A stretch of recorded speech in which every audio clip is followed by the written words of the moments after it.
Le Programme alimentaire mondial est la plus grande agence humanitaire dans le domaine de la lutte contre la faim. Le PAM nourrit chaque année plus de 90 millions de personnes dans plus de 70 pays.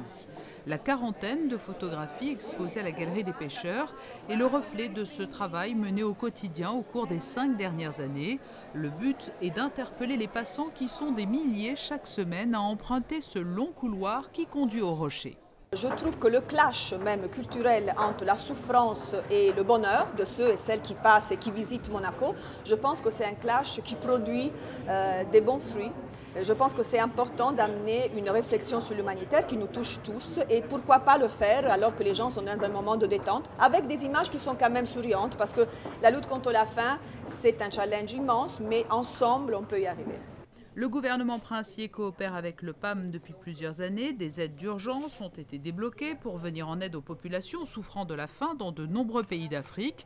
Et les scolaires de la principauté participent chaque année aux Jeux Free Rice, ayant pour but de les sensibiliser à la lutte contre la faim.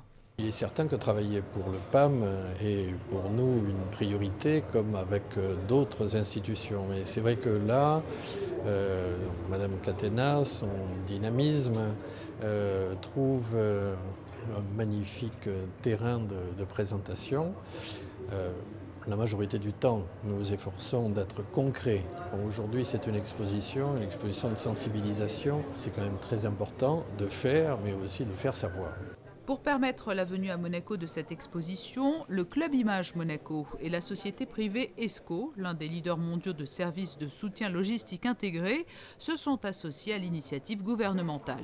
Il y a plusieurs facteurs. En principe, un facteur de notre activité qui est toujours lié à des terrains difficiles, à l'humanitaire. En principe, nous avons fait beaucoup de projets en coopération avec les programmes de la World Food Programme et notre association avec la Principauté. Nous sommes basés dans la Principauté il y a plusieurs années, 30 ans.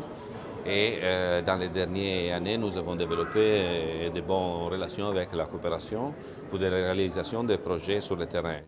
Après Paris, Genève et Bruxelles, l'exposition photographique du Programme alimentaire mondial, intitulée Nourrir l'espoir, fera étape en Principauté jusqu'à la mi-juin. Une exposition comme un signal fort, alors qu'à travers le monde, ce sont près d'1 milliard de personnes qui souffrent aujourd'hui de la faim.